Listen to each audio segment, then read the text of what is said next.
Welcome to This Week in East Brunswick. The East Brunswick High School baseball team captured the Greater Middlesex Conference title. Several township police officers received promotions this week.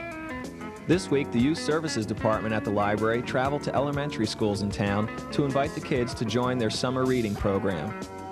And we'll look at what's happening at Playhouse 22 with Dolly Vasta. All of this and much more is coming up after the rundown of next week's programs on Channel 8. Monday morning, Step Up to More Step Techniques with Lenore Kulik at 10 o'clock. At 10:30, Stories from the Library follows with stories for preschoolers. On Tuesday evening at 7 o'clock, Imprint attends the first Words Project for AIDS Awards banquet honoring the best books for young people about the disease. Interviews with award-winning authors and editors are featured. At 7:30, John Megliaro is joined by high school athletic director Frank Knoppenberger for a wrap-up of the spring sports season. That's on Sports Talk. Real Estate Quarterly follows at 8 with a look at the real estate tax appeal process. Flowers, plants, and gardens are the focus of For Art's Sake on Wednesday night. At 7:30, join Dolly Vasta and gardening expert Peggy Ballister-Howells for tips and information on creating a colorful spring garden. At 8 o'clock on Wednesday, The Arts highlights very special arts of New Jersey. Thursday evening, watch This Week in East Brunswick at 7 and 8, and a season's best of Let's Talk Health at 7:30. Saturday's schedule includes all of this week's shows starting at 9:30 in the morning. Watch Channel 8 for program times. Over 600 fans came out to cheer on the East Brunswick High School's baseball team as it went up against the strongly favored South Plainfield team in the Greater Middlesex Conference Championship. The Bears got on the board quickly with a lead-off home run by Mike Singari. Although South Plainfield came back quickly by going up 2-1 in the bottom of that same inning. A pitching duel continued between Mike Seal for the Bears and Chris Cochran for South Plainfield until the top of the third inning when the Bears hitters started getting hot and added a couple of clutch hits, putting the Bears back on the top 3-2.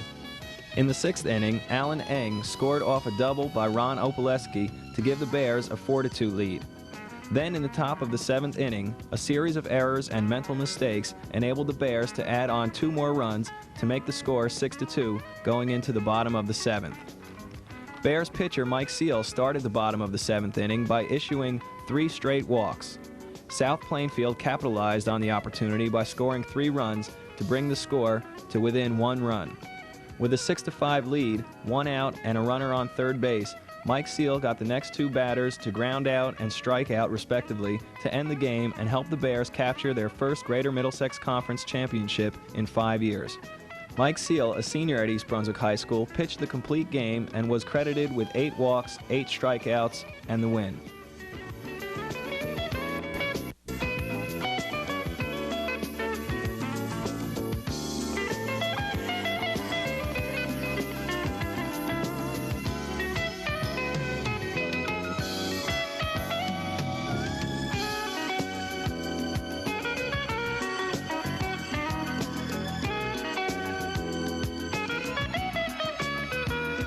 The East Brunswick Police Department recently promoted 6 fellow officers and honored a retiring officer. The lifeblood of the police department is the outstanding crop of patrolmen that we get. And from that crop, when you select individuals to move up and be promoted, you know that you're getting the cream of the crop. The mayor has gone over all of the promotions with the director, is very pleased with them. All of the individuals being promoted have a right to be justly proud of their accomplishments, their families and friends as well. It's only with their efforts and the help of the family, friends, the community, and that they're able to accomplish that, because sometimes it can be a lonely job. We know that we will continue to have a good patrol force and a good department because of the quality of the people that are being promoted to run it. I wish you all well. Congratulations, best wishes, and you can be assured of the mayor's continued support. Police Inspector John Soki was promoted to the new rank of Deputy Chief. The promotion came as part of Mayor Jack Sinagara's plan to remove politics from the police department. Also promoted were Lieutenant Fred Laurie and Lieutenant James York to Captain, Sergeant Joseph Pleva and Sergeant Kenneth O'Connor to Lieutenant, and Patrolman Keith Wilkerson to Sergeant. The promotions are a result of departmental reorganization which will fill a vacancy created by retiring Captain Otto Shorp. Shorp received a gift in his honor. We do love you, and we wish you lots of success and happiness, and most importantly, a lot of fun for you and Pat. And I would like to give this token to you from the Township of East Brunswick. We usually present it at the holiday party, but somebody told me you'd be on a beach in Florida, so I didn't want to take any chances. So Otto, on behalf of the Township, best of luck and success. And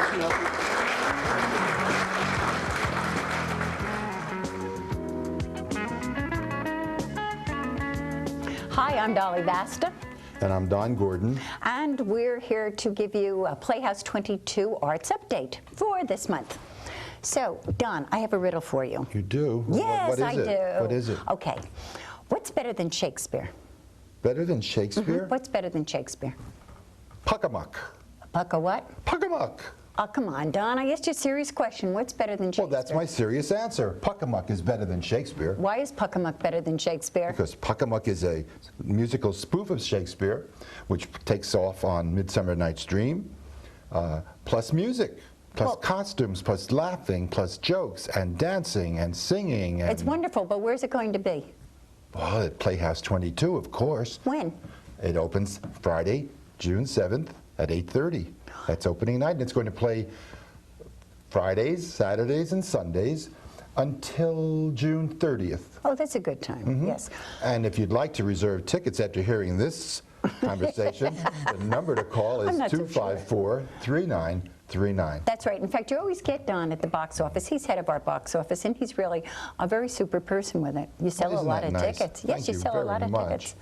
Could I give a scoop before I you go any can. further? Yes, you I talked have a about scoop. that. Dolly always has a scoop. I have a scoop. Oh, I want to hear it. All of you old-timers out there who remember Hello, Dolly, and with Dolly and Don, we have been in so many shows since then, but never together. But Dolly and Don are going to be on the boards again this summer for 2 weeks in a summer musical at Playhouse 22. Stay tuned for further information. How's that? Do you remember? You don't know that, huh? That is such well, a it's good a scoop to you, too. It's such a good scoop, Don. I don't know anything about it. Well, it opens July 21st. Now, you're going to love it. That's really great. Okay, now let's talk about Puckamuck. Let's talk about Puckamuck. Puckamuck is, as I said, a spoof of A Midsummer's Night's Dream, and that's where the title Puck-a-Muck comes from the character Puck. It's a very contemporary, updated, kind of a bop. It's a pop musical. It's an adult musical. I don't know what that means, but it's an adult musical. Oh, that's good. And we have some wonderful people performing in it and directing it. Kenny Wagner is the director of it. She's great. She's wonderful. We performed together in Cabaret, and she was in Hair, if you remember. In the same show, Angela Dole is producing it and is one of the stars of it. Angela has been in Kiss Me Kate and in Dames at Sea and so many shows at Playhouse 22. She has. We have Paul Leporino, he died beautiful in Something's Afoot 2 seasons ago. He's still coming back. No, he's not going to die on stage, though. Not this time, not at all. Good. Paul Mantuano, who, let's see, he was one of the very funny men in Kiss Me Kate last season. And if I can remember, Lee Berman is in it. She was in Hair and is even funnier. So it's a great young cast. A young cast of, but seasoned, very seasoned, very talented people, as you will all see.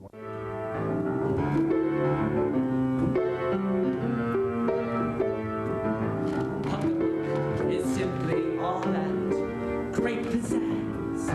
You make around relationships to create jazz. Tonight you puck-a-muck it up with your good wife to add some salt and pepper to the meat of life.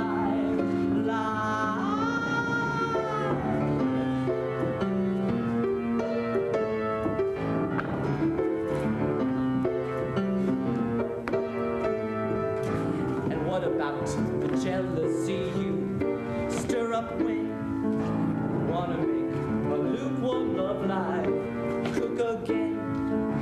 Friends, they puck-a-muck it up on telephones. They gossip, and if that don't work, they just look at bones. Bones. You humans are a trick and a half it's true. A puck-a-mucking storm, you're very meanly brew.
Okay, so all of you out there, don't forget Playhouse 22. It opens this Friday night. In fact, you know, it's a great weekend deal. You know, you swim on Saturday afternoon. The weather's going to be great again. Yes. Come up to the Playhouse Saturday night, and it's a Sunday afternoon matinee At 3 o'clock. At 3 o'clock.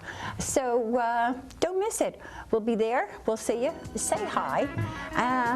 Don't go away. We'll see you again next month. Take care. Real Estate Quarterly went on location this month to find out how tax assessments are made and what to do if you have questions about them. Here's an excerpt. We're here at Mindy Sadowski's house on Gordon Avenue to talk to Mindy about some of the experiences she had in filing for a tax appeal. Mindy, what made you pursue a tax appeal? Well, we've lived in East Brunswick for 7 years. We originally moved into Lexington Village in a townhouse, and we wanted to stay in East Brunswick because we liked it. The school systems were excellent, and we were very pleased with the town. And we were aware of the fact that East Brunswick taxes are higher than other communities nearby, but it was worth it to us. And we were given a rate when we purchased a house as new construction, and it was fine. And then as the years progressed, all of a sudden we received a 30% increase in our taxes. And knowing what other homes that are valued higher than my home were being taxed, we felt it was very unfair. And we hired a real estate tax company to appeal our taxes. What were the actual taxes when you moved in here, and then what did they go up to? We were told $6,000 would be our rate, and we were being charged $5,600 at the beginning. And then all of a sudden it went up to $7,500, which was outrageous. And as far as I was concerned, it was a real hardship to have such a big increase. Now, how much higher were your assessments compared to other comparable homes in East Brunswick? I'd say double. And how did you feel about that whole situation when you realized that? I know how important taxes are and where our money is going, but at the same time, I didn't think it was fair because it was new construction to be taxed at such a higher rate. And I felt that they were assessing my home at a much higher value than what it was really worth as well. Do you think $7,500 in taxes is enough to make somebody reconsider East Brunswick as a place to live for this type of home, based on you and your... Absolutely, absolutely. If I was told when I purchased my home that my taxes were going to be $7,500, I would have absolutely reconsidered.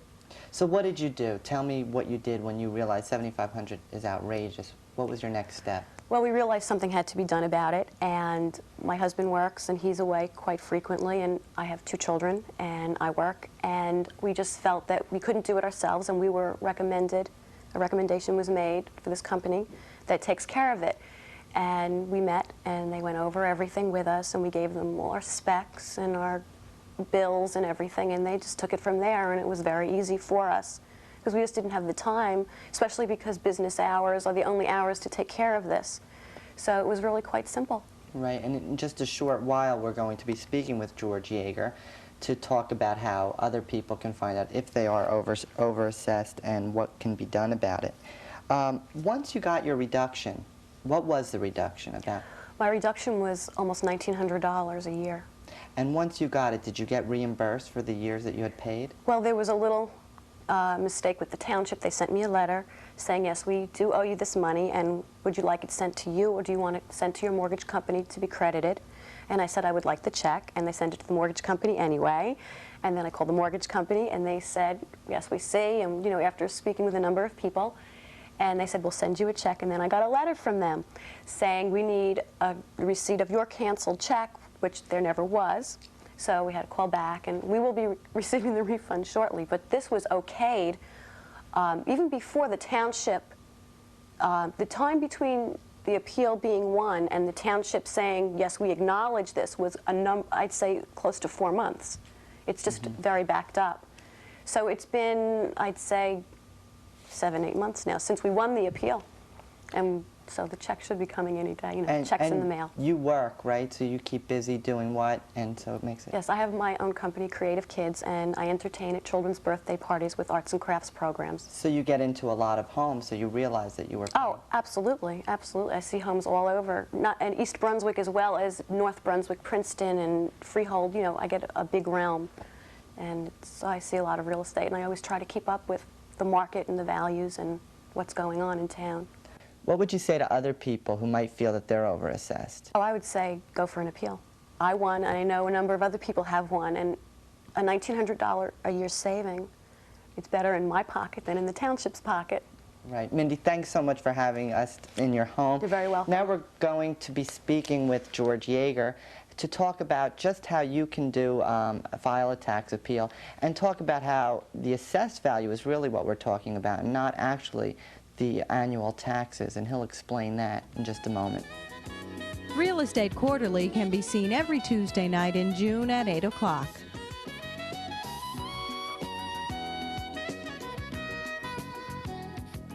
Youth Services librarians are making the rounds this week among the township's elementary schools asking, "Where's Waldo?" The visits are to promote the Where's Waldo Summer Reading Club, open to readers and pre-readers. Wednesday, Carol Phillips and Kristen Lott invited youngsters at Warnsdorfer School to join one of two teams, Watson or Webster, and to participate in the Great Waldo Search, which includes recording books read during the summer, daily raffles, and a carnival finale in September. But this morning we've come to you with a mission. We know that on Memorial Day, Waldo was here in East Brunswick. As a matter of fact, he marched in the parade. But since then, we have been unable to find Waldo. We had a hot tip this morning, though, that he was spotted in your school. So we figured we had to come check it out. Wilma's here looking for Waldo, too. So maybe now we can all go on a Waldo hunt.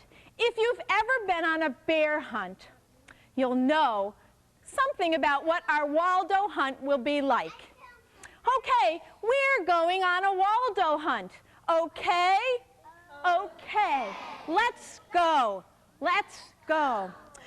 First, we come to the kindergartners. Oh, they're building with blocks. Let's climb over them. And you can do this while you sit in your seats. Let's climb over those kindergartners. Don't step on any toes or fingers.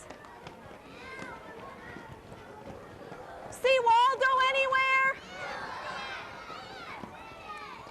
Nah. No, Waldo. Well, then let's go to the first graders. Oh, the first grades are listening to a story. Shh, let's tiptoe around them and look for Waldo. Shh. Tiptoe.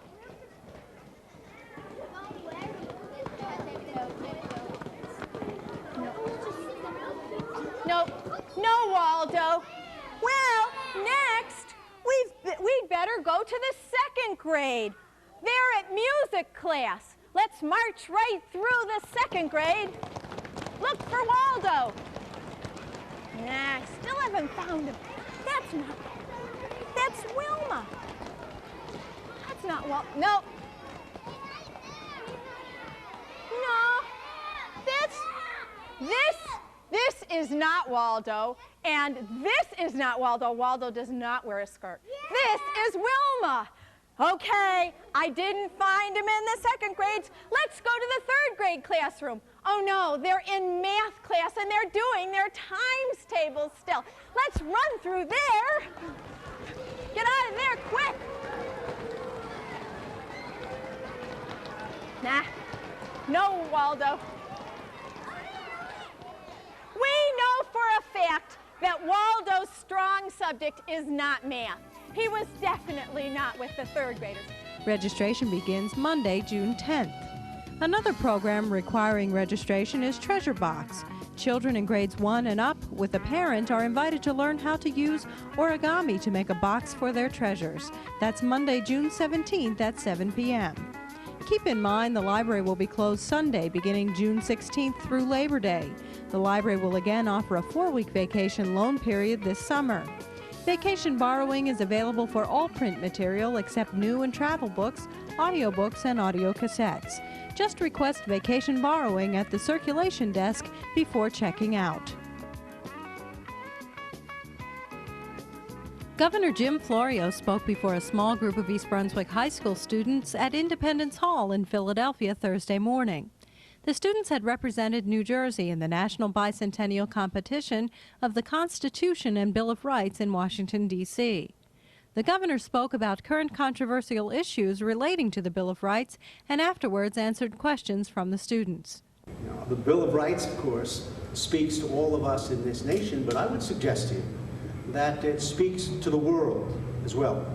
I guess we all are aware of the fact that what's happening in the world now, particularly Eastern Europe, in China, areas around the world are attempting to, in a sense, emulate the basic values that we have in this nation that are embodied in the Bill of Rights. The United States has always been regarded as a beacon of freedom. Hi, I'm Amy Fisher. Today I'm in Philadelphia in front of Independence Hall with two members of our Institute of Political Education class who have been invited to Philadelphia today to meet with the governor because these are the students who won the competition on the Constitution and Bill of Rights. First there's Diana Birnbaum. Diana, what did you think of the governor's speech today? I thought the governor sounded really responsible, and he seemed to really care about humanity.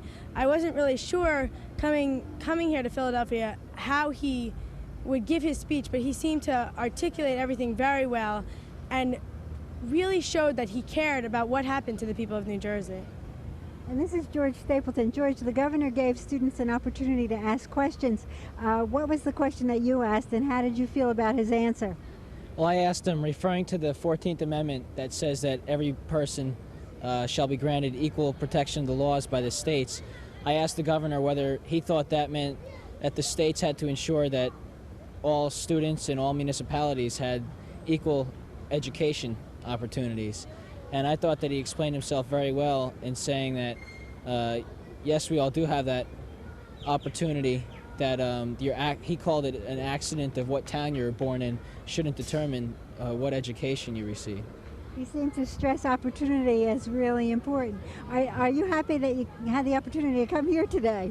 Yeah, I'm very glad. It's such an honor to come here and meet the governor. I've never really met a real politician before, and meeting the governor was really exciting. And this is the only class that's getting to meet him because of the fact that you represented New Jersey and Washington. So congratulations. Thank you. Here's Mr. Charles King, the principal of East Brunswick High School, and Dr. John Kopko, our superintendent of schools. Mr. King, how did you feel about the governor's speech?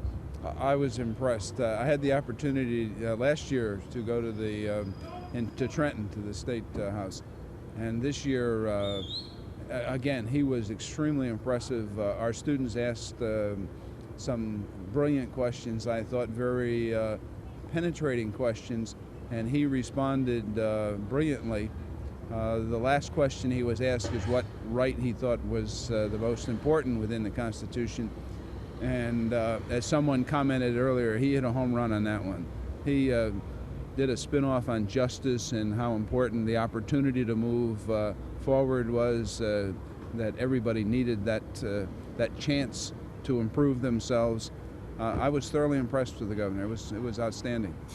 Dr. Kopko, this is one of many accolades that our students have received. How do you feel about them being invited down here to meet with the governor, the only class in the state having that invitation? Well, I was extremely proud of the students today, the way they conducted themselves, the questions they asked, the way they interacted with the governor. And, obviously it's quite an honor to meet with the governor and be selected to do that.